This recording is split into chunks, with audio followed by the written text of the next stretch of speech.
Diner was a map that's been probably in development for about 18 months, and it's something that we tweaked and tuned and refined to be the best tactical experience that we could put forward.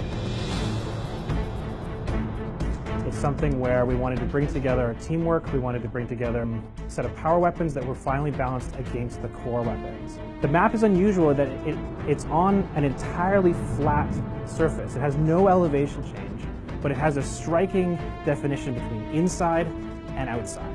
So the combat here is all about positioning. On the inside, it's a very close quarters battle, and in fact there's some really great one-on-ones and opportunities for, say, 2v2s, and inside there's the M-bar. And what's really sort of unusual at this sniper placement is that it's placed deep inside. So that means you have to go and win the inside and then take that sniper and bring it outside to have really strong effect. And then on the outside of the walls is the street fight.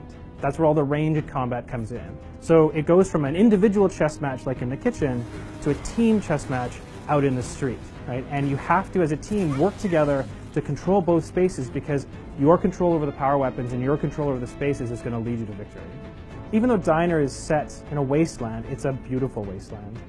You can see the glorious night sky with stars, you can see the sunset that has just crested below the horizon, and it creates a beautiful skyscape that we don't see in any other map. The inside of the diner is fantastic. It really feels like that classic 1950s vibe. And there's a couple little, I wouldn't call them Easter eggs, but there's some prizes inside if you go and explore the inside of the diner.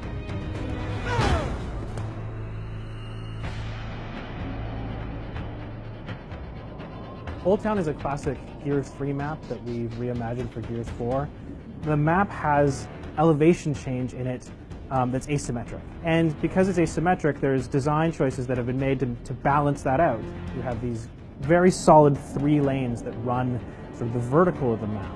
And there's this connection point between them that allow players to keep a really good battle awareness even though they're siloed inside their own lanes. With this version of Old Town, we started with a classic layout. What we did there is to take the boom shot and rotate it with drop shot to provide 2 different fights on alternating rounds. The drop shot plays out very differently, where we've got the ability to influence the other lanes coming out of that alley very, very quickly.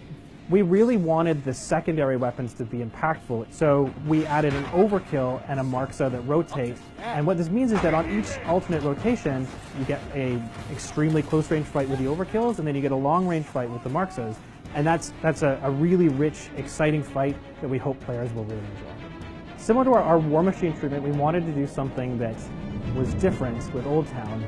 So we thought, well, where could we take it? Well, let's take it to a UIR village. And there's this feeling that the village has been lived in. It's almost a day in the life of a person in the UIR. So you can still see the fish on the ground. There's this wonderful half whale that is hanging from a building, sort of dripping blood, and that contrast of the big, imposing military industrial complex kind of looming over the town with a beautiful oceanscape on the other side. It really feels and looks different than anything else that we've done.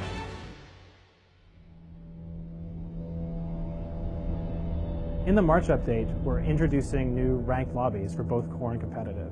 The ranked lobby really brings sort of 3 big ideas. One is to keep ranked players in a loop, right? So you come out of a game, you go back into the lobby, and you keep matchmaking, you can play another game. And it really feels much more natural, a very sort of flowful experience. It also brings map voting that allows you to vote on which map you want to play. You're also going to see the entire team composition of who's there, and if somebody leaves the game, at that point, everyone will be put back into a lobby to start again and reform a new match very quickly. And that means less downtime, it means less matches that start incomplete, and we know from feedback that that's something that's very important to people, and we're excited to bring the new lobbies, aside both core and competitive, that will help fix that. Thanks for watching. Let us know what you think on the official Gears of War forums and @Gears of War on Twitter. Click on a fly-through to see more of these latest 2 maps.